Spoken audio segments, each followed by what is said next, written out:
All right, what's happening, everyone? This is Tanveer Saad, MC1011, and I'm here to give you, as usual, a more detailed review of the match between Bangladesh and Scotland. Given that it's a Bangladesh match, I like to go into a lot more detail. All right, so, wow, that was creepy. All right, let's start and. Jump right into it. Okay. Now, first a word from our sponsors.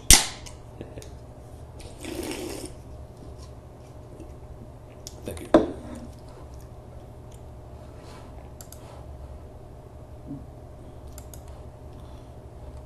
Hold on. Let me just bring up my notes here. Okay. I was under the impression that this match is going to happen at 10:30 Eastern Standard Time, but I was mistaken. It actually started 5 hours earlier. So I joined the match at 21 overs, and what I heard is that Bangladesh won the toss and elected to bowl first. And later on, I found out that Mominul Haq was left out and Nasser Hussain was brought in. Not a bad change. Okay, and then at 21.1 over, Shakib Al Hasan was bowling, and the 100 was out for Scotland. Then the 24th over was bowled by Sabir Rahman, and Sabir Rahman, there's some issues with this kid. He should, when you have someone like Nasser Hussain in the team, you should actually look to bring Nasser Hussain in front of Sabir Rahman as a bowler. Because don't forget, Nasser Hussain actually has some experience. Sabir Rahman is very new to the very new to the scene.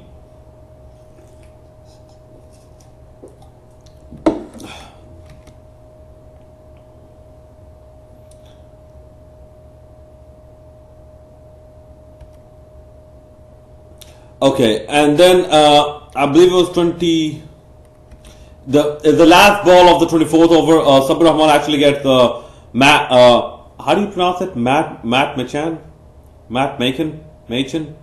Yeah, Matt Machin out. He was in his 30s. He played a good supporting role to, I believe, Kyle Kosher. Is that the guy? Is that how his last name pronounced? But yeah. So this time, Scotland were 116 for 3. I'm like, all right. Not bad. Okay, then Rubul Hussain, was to bowl the 25th, and the new batsman was Preston Monson. And Preston Monson, apparently he won the ICC Associate Player of the Year award, so he had some good rep coming in. Okay.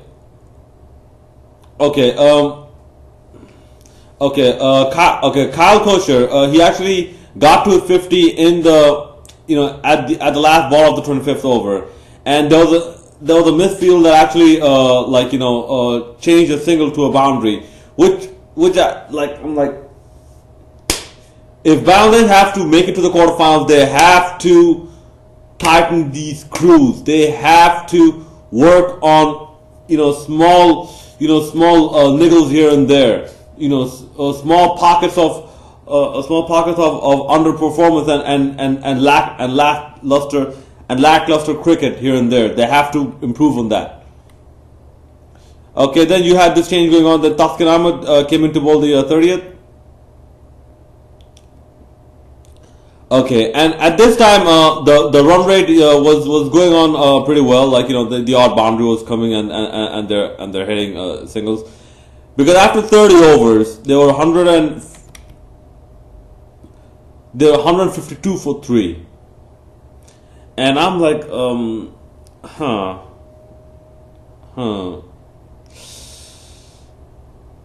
After 20 overs, their run rate was 112. At 30 overs, the 152. No, sorry. After 21 overs, their run rate was their runs were 100. Their run rate was below 5, I believe. Yeah, and right now it's just about 5. I'm like, yeah.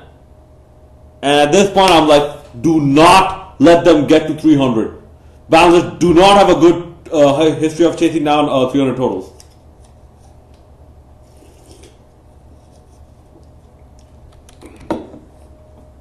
Okay, Mahmudullah came in to bowl the 31st. Okay.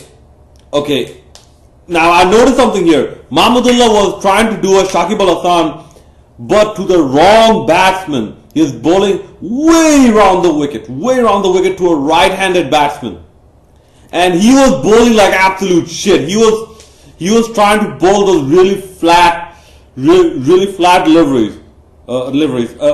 That's not Mahmudullah's strong suit. Mahmudullah's strong suit is more of the traditional approach.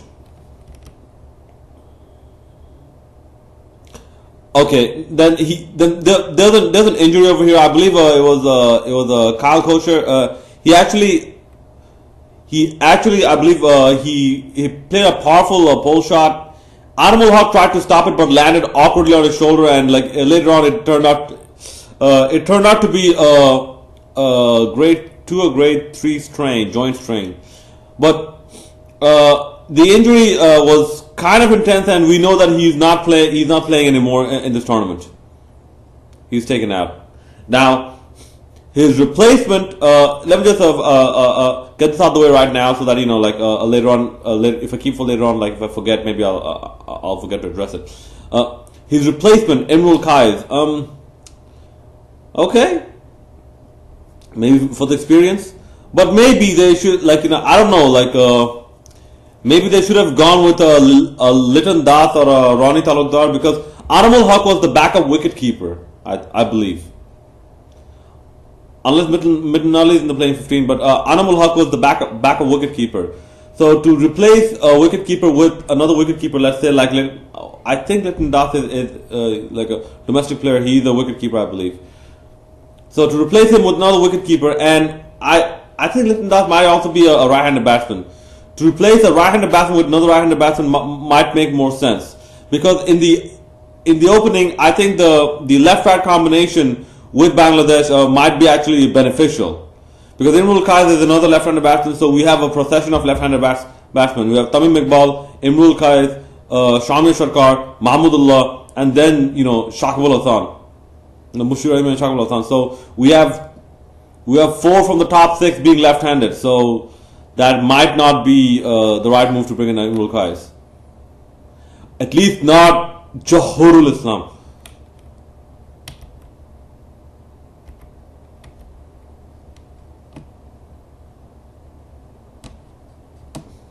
Okay, at this point, I went into my sarcastic Bengali mode. And I'm like, no, why stop there? Mortada has broken knees. Break his knees too. Come on. We deserve to lose this match in every way possible.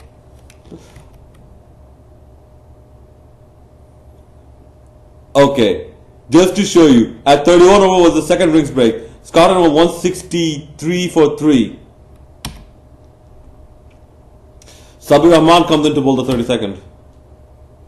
And Nasser was saying he bowls the 35th. So now at the power play, Scotland were 180 for 3.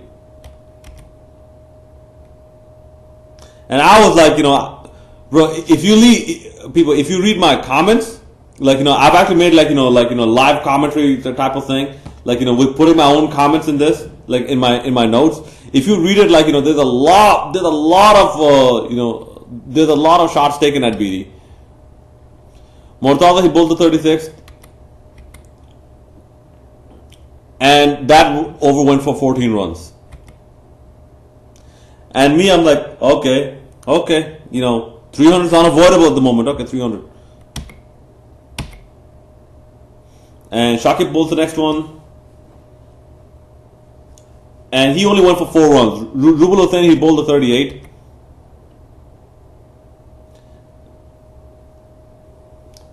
Okay, and Scotland got their 200 up, 37.3 over, and Kyle Kosher got to his 100. Congratulations to him. At our expense again, but whatever. Congratulations to him. Oh yeah, and this is also their highest total against the test playing nation. Great. Yeah, like I said, like I just wish these records didn't break at our expense. That's okay. End of 40 overs. Scotland 230 for 3. That power play yielded in 50 runs and no wickets. 10 runs and over.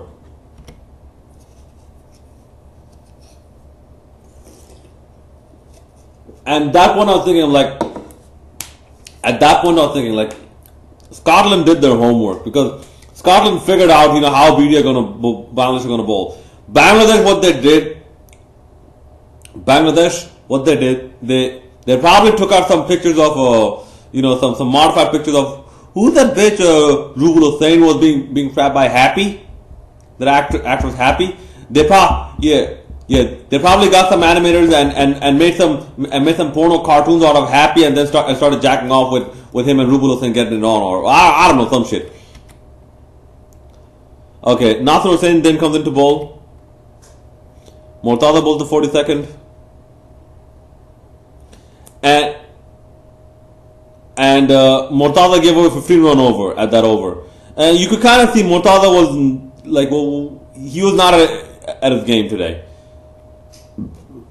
Because at the end of 42 overs, Scotland's 250 were up. Yeah, I'm like, man, come on, man, keep jacking it, man, keep jacking it.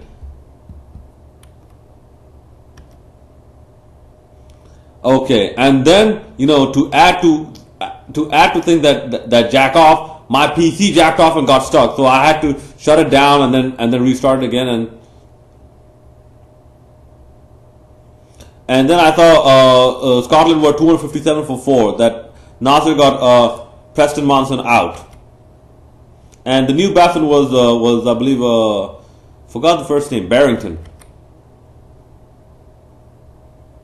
Okay, 44.4 over Nasser to Kyle Kutzer, and Kyle Kutzer gets out. He made a very good 156, by the way. Very well played.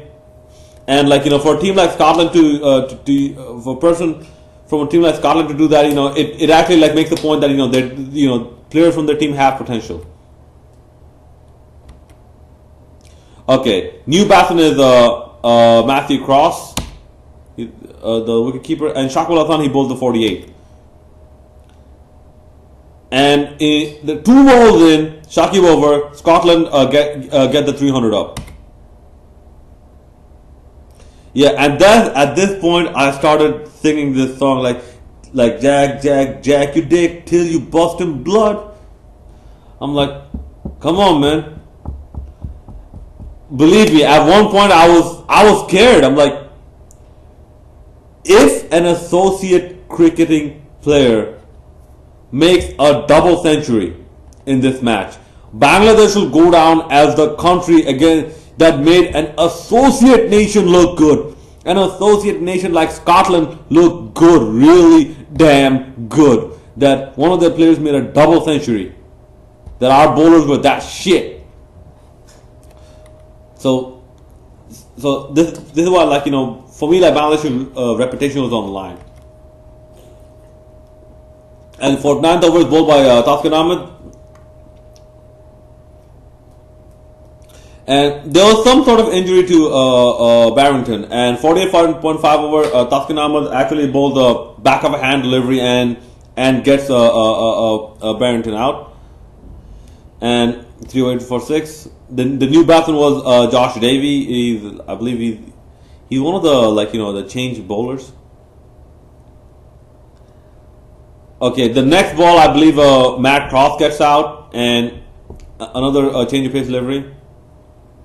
Scotland 312 for 7, and Majid Haq comes and goes as well. My PC started jacking off again, and Scotland end up with 318 for 8. I mean, okay, even Mortada is struggling physically, but still, Taskin Ahmed, towards the end he got it, but Rubul Hussain, man, with his experience, he should have done this shit, man. Stop jacking off to Happy, man. Happy's gone, alright? Right? Happy's gone. She probably in a like underground orgy at the moment, man. They're like, oh, fuck Rubel Hussein, man. Like I'm a fucker faster dick than her. Like you what 147.2K, motherfucker. Fuck Happy Rubel Hussein. Fuck Happy. She gone. Okay, but Taskin Ahmed and Shakib Al Hasan showed that towards the in this sort of pitch, Saxton Oval, you have to rely on the change of pace and actually take some advice from Shakil Mushtaq. Actually, he actually gave an advice to the Bangladesh spinners. I believe when he was in Khulna. Yeah, it was their test match in Khulna, and the pitch was there's nothing in the pitch. I believe Atar Ali Khan or someone asked Shakil a question like, what do you do? He said, in this pitch we actually do variations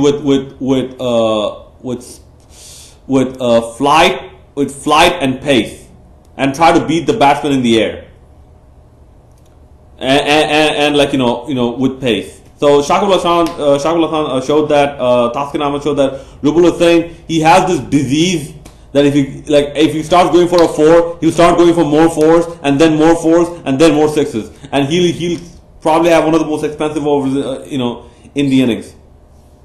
Like I've seen this against West Indies.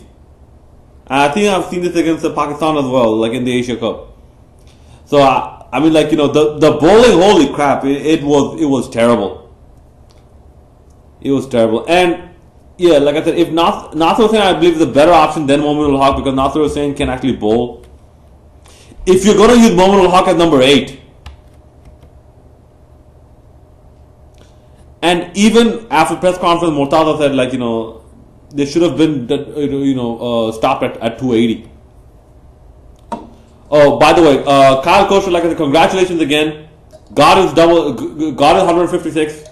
Well played. Well played, mate. Okay.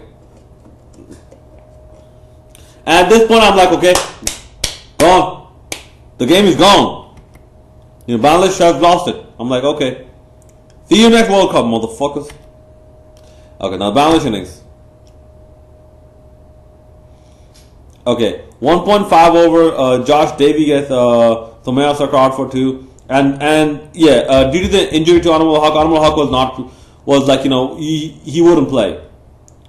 But later on, it was revealed that if it was in a very tense situation, Anamul Haq would actually have to, if he had to bat with one hand, he would.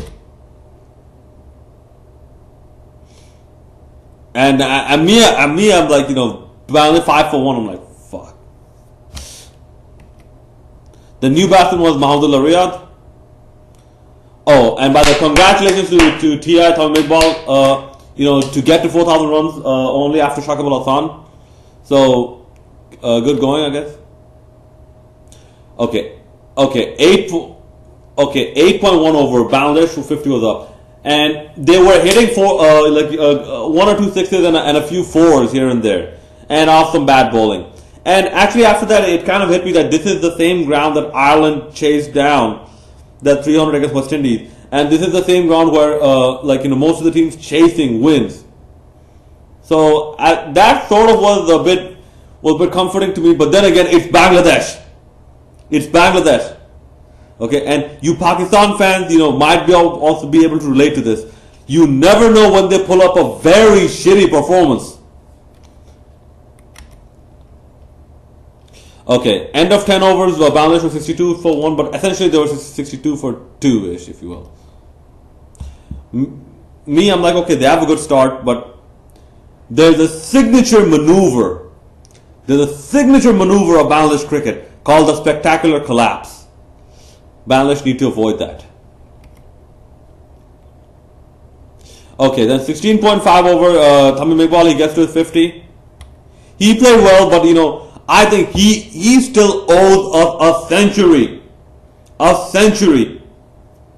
95 not good enough. Okay, and with him getting a 50, T.I. also gets to his 100, by the way. No. BD gets to his 100, by the way. So Good rate, over 6, good. Okay. Okay. Okay, 18 overs, Bangladesh were 107 for 1, so good.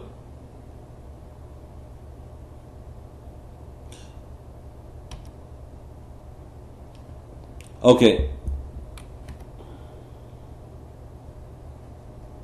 Okay, the Scotland bowling, they had no pace whatsoever, pretty much no pace. I mean, Majid Haq, his ball takes about 2 seconds to reach the other end. Come on.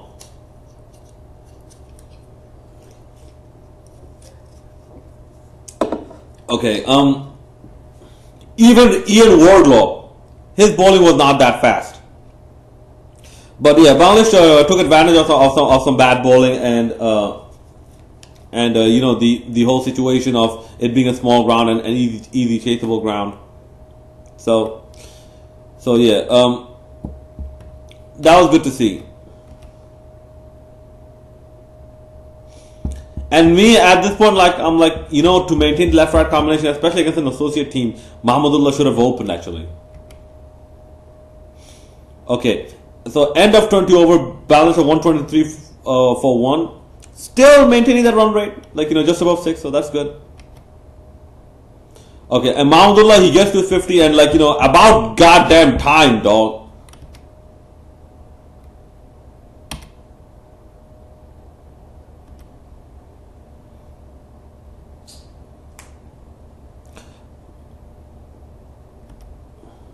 Okay, then I believe they reached another milestone. They had a 134 run partnership. This is the highest partnership of Bangladesh in a Cricket World Cup. The last one was in the last match, by the way. Oh, okay. Then 23.3 overs, I believe. Ian Wardlaw, he actually gets Mahmudullah out, and this was an unlucky dismissal, man. I mean, the ball bounced around everything, and then finally Mahmudullah just moved and he somehow managed to knock the ball onto the stumps. This was a bad, unlucky way to get out, man. Unlucky way. But he played well.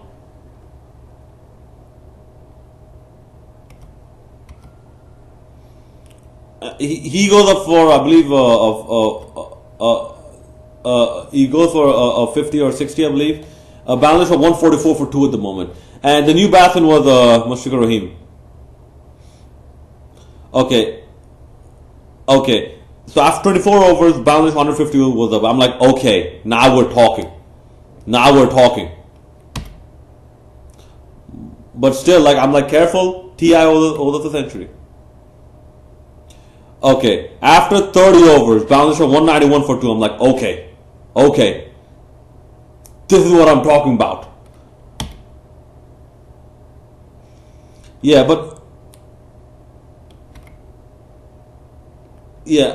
at this point I'm thinking wait, what's going on with Ti? What, why is he getting people say he's getting cramps. I'm like, is it cramps or is it a drawback of those knee surgery days? Then he couldn't focus or something like that. I don't know. Because Bangladesh have played in more humid conditions. Bangladesh, Tamim Iqbal has scored centuries at home. So him getting cramped in Saxton should not have been.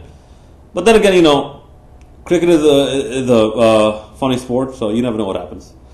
But still, it's an indicator that perhaps they need to work on their fitness a bit more.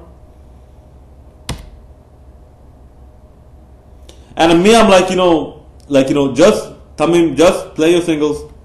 You should be fine. Okay, Mushfiqur Rahim, Mushfiqur Rahim, for a small man, he actually can hit sixes at at almost any ground. He was hitting sixes. And this and Ti and Mushfiqur Rahim reached another 50, another partnership of 50 runs, the second one in the innings.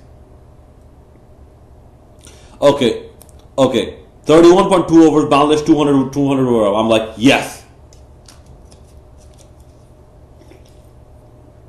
that's what I'm talking about.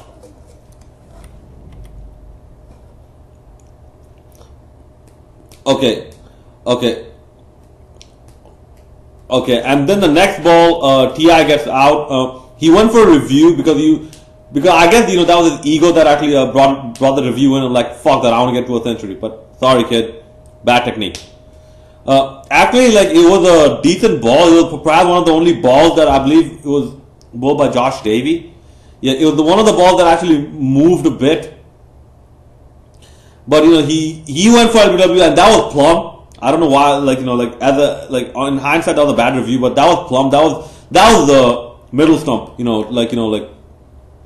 was a middle stump delivery. The ball was hitting middle stump, so there's no question there. Okay, so Bangladesh were 201 for 3 at this point. And the new batsman was the Shaq man, Shakib Al Hasan. Okay, the next drinks break, I believe it was 32, 33 overs, or BD were 208 for 3.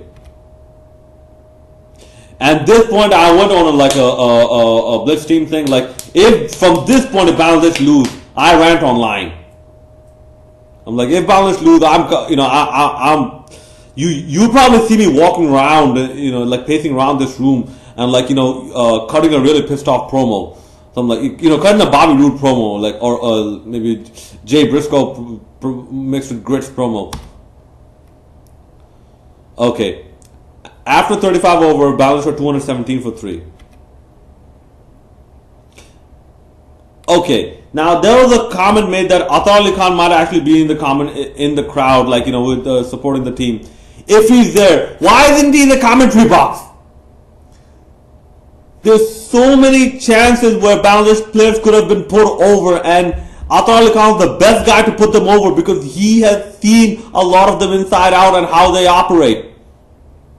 Yes, he could provide so much more insight into the little do's and don'ts and the little rights and wrongs the Bangladeshi players are doing, and kind of related to their history. Atar Ali Khan is the best guy to do that for Bangladesh, and if he was in the crowd, I don't know, why didn't they manage to sneak him in? When Pami and Bangwa, come on, man, Zimbabwean commentator Pami and Bangwa was there. How come a team ranked higher than Zimbabwe, Bangladeshi commentator is not there? It kind of makes no sense.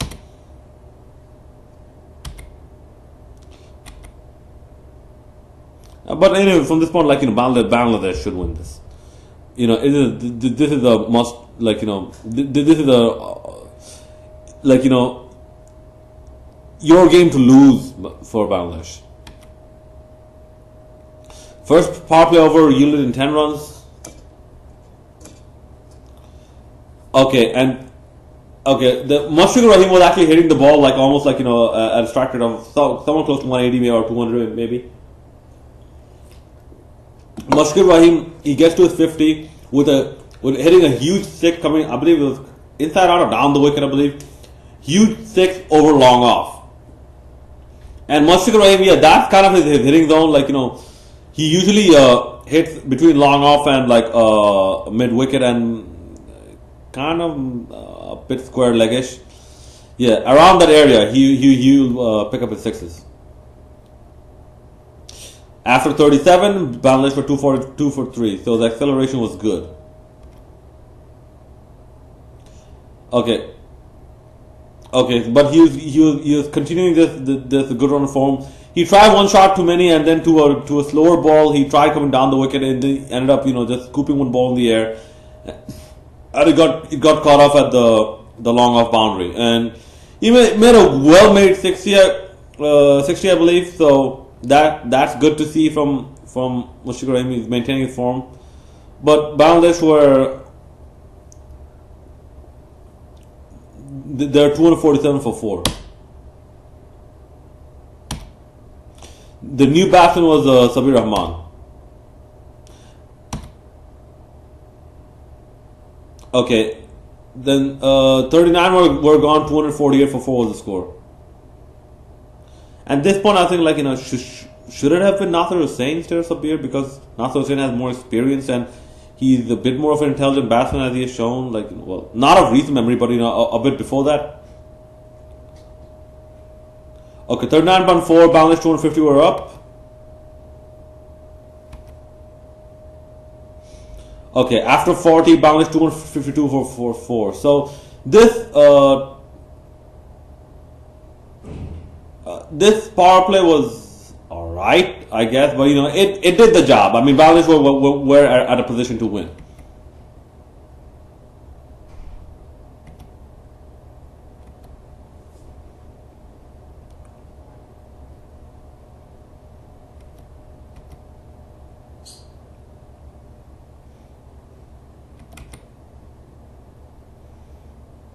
Okay, after 41 overs, Bangladesh are 257 for 4. I'm like, Bangladesh need to go broke, and Shakib's gotta do it again, Michael.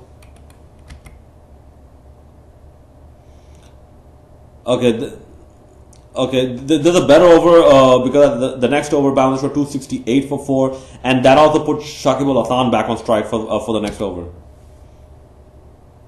And we've seen this again after 43 over, Bangladesh were 277 for 4, and I was like, okay, do not lose this game.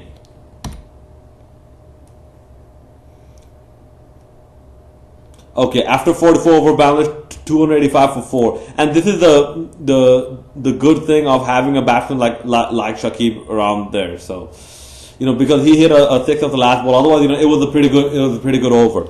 That was bold.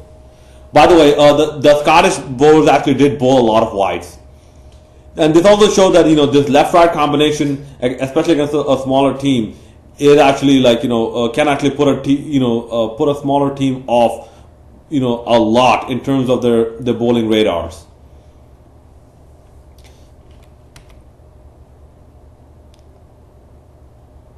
Okay, after 45, Bangladesh are 289 for 4, and I believe this point was run a ball required. Okay, but 4 balls in, Bangladesh 300 were up. So this is good. They're hitting 4s, they're hitting 6s. This was good. Even Sabir Rahman, he hit a few 6s as well. So.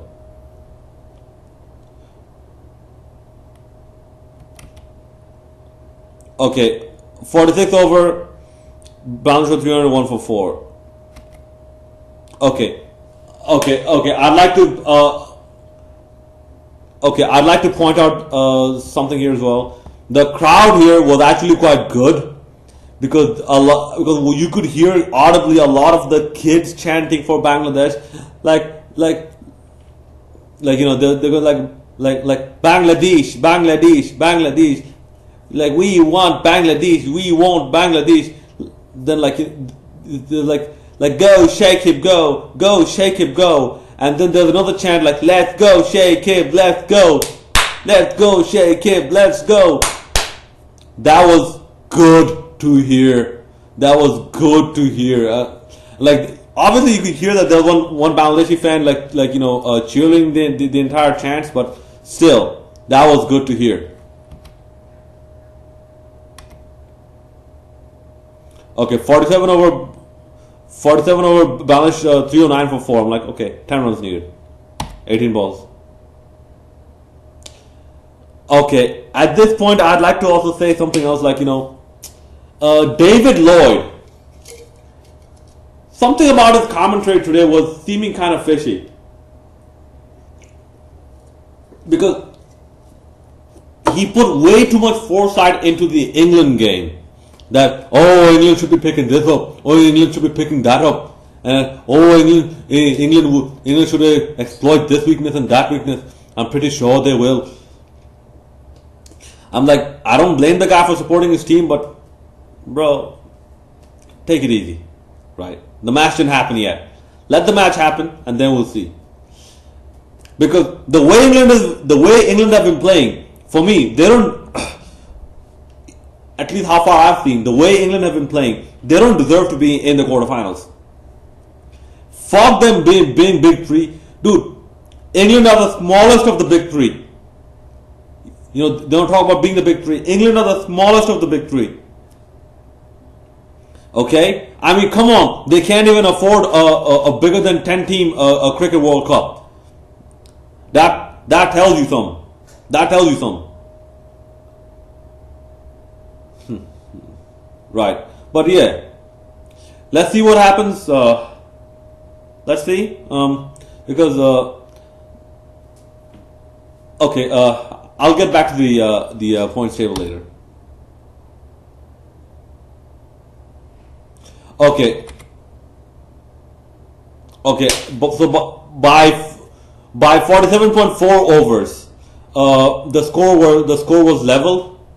But Sabir Rahman, he blocked two deliveries because he wanted to give Shakib the strike to get to his 50, who was on 48. And the next ball, okay, Shakib hits the 4, gets to his 50. Bangladesh, first time I believe 4 batsmen in a World Cup actually got to their 50s. Highest team total chase. Oh, and by the way, this I have to address. You might have seen a comment on Cricinfo that from me saying that this might have been the second. I actually looked at the scorecard. Yeah, this is the highest chase total that they've chased down. This is the highest total. The one against Zimbabwe, Zimbabwe scored 312. Okay. But yeah, congrats to BD for that. This is the highest team total in a World Cup.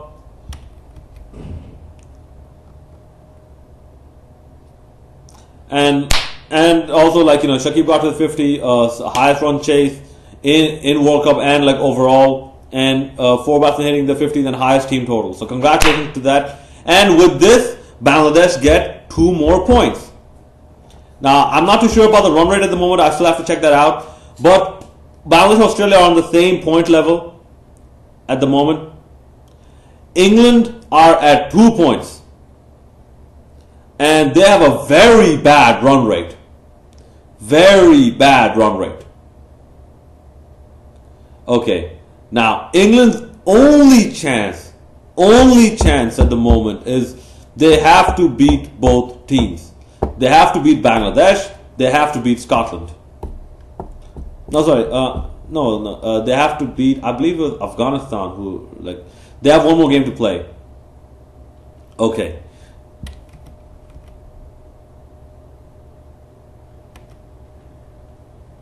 Okay. This is my closing comments on this match. Bangladesh should feel really good about this. They put a lot of demons to sleep with this one. That we can't chase down big totals. I'm pretty sure they put a lot of demons to sleep, especially after that Asia Cup match where they made 320 odd or 30 odd and then lost that match and other stuff like that. Even after the last match against Sri Lanka. They put a lot of demons to sleep. Definitely, the fielding can improve a bit more. The running between the wickets can improve more. And the bowling can improve drastically. Even for Scotland. I mean, Scotland, if they're bowling so haphazard, they don't expect them to win anything. But yeah, so this was a good match for Bangladesh, especially in terms of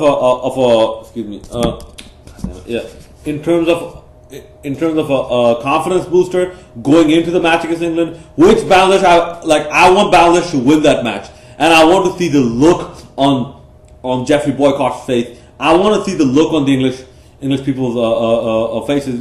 Those people who actually just think they're fortunate enough to be the big three, so they have the right to condescend down to anybody else.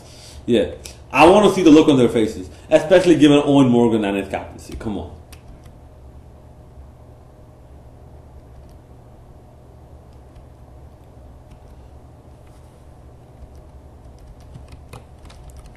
Okay. Bangladesh, for me, man of the match was, I guess, was Mushfiq Rahim or Tamim Iqbal or Shakib, but it rightfully so went to Kyle Kosher, and he played very, very well. Excuse me.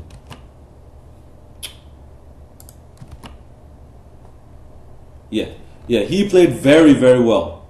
Okay, now talking about the England situation. The weather forecast apparently says that it might rain in Adelaide. If it rains in Adelaide, England are not going anywhere. Because that will give Bangladesh their 6 points. England can get 5 points, and that's it. But other than that, England, Bangladesh both will take this game very seriously, and I want Bangladesh to win this match against England because, like, it is, like, it is the thing, like, it is their chance to get into the quarterfinals. And after coming this far and making all these promises and all these hopes, if they don't make it to the quarterfinals, especially given how England are playing, it'll be a complete shame, really. And people like James Anderson and look, me personally, Stephen Finn and Chris Woakes and Moeen Ali might cause more problems because Moeen Ali a bit less but Stephen Finn, Chris Woakes might cause some problems, and even Gary Balance, Joe Root, because these are players that Bangladesh have not bowled against that many times. Even Ian Bell, who has a good record against Bangladesh, by the way, might cause a lot of problems. So Bangladesh need to keep these notes in mind, focus, and improve their bowling, fielding, and even their batting if they can because there's always room for improvement over there. Okay, and Shamia Sharkar, me personally, move him a bit down the order. He's more of a middle order tail ender. A lower middle order batsman, the guy who gives the last impetus to the innings. Other than that, that's about it. We have one match today: England versus West Indies versus India. That believes starts at 1 a.m. at night. So I'll see if I can catch that. Okay, that's about it from me, and looking forward to your comments and suggestions. This is Tanveer Side signing out. Please do leave your comments and suggestions and let me know what you thought about the match.